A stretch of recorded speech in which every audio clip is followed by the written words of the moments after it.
ben, c'est quoi cette douleur qui peut nourrir une personne pour arriver à détester l'autre aussi gratuitement.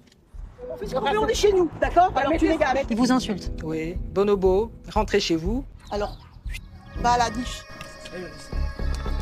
On est arrivé, hein.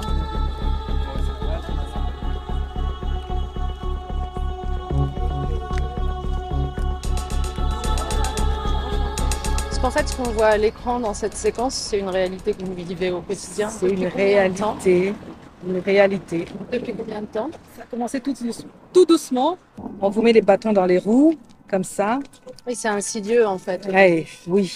C'est propre. Jusqu'à vous pousser, et arriver à un moment, c'est devenu de l'harcèlement.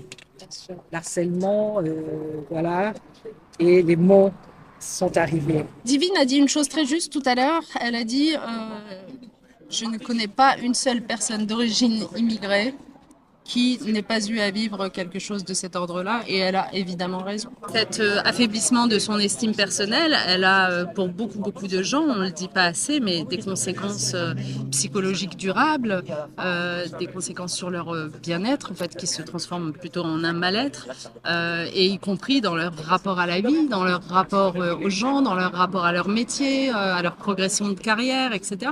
Donc en fait, les conséquences indirectes de ce racisme sont bien plus importantes que le mal-être qu'il provoque chez les individus qui en sont victimes.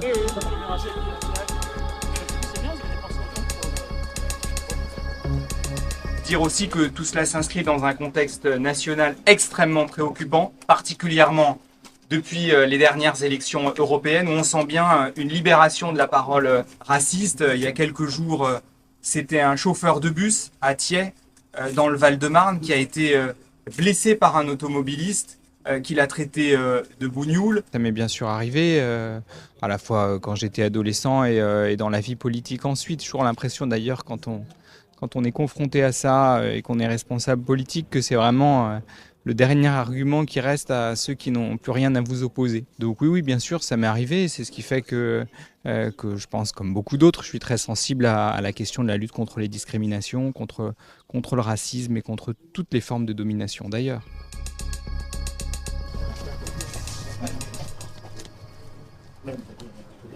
Mais qu'est-ce qu'on leur raconte là-bas pour que des personnes osent aussi ouvertement, aussi gratuitement commencer à nous insulter? J'ai dit non. Il n'en est pas question que je reste les bras croisés. Je vais me lever et je vais vers des gens qui veulent une unité. Et je suis allée au Parti communiste. Personne ne connaissait ma motivation. Je suis arrivée, voilà.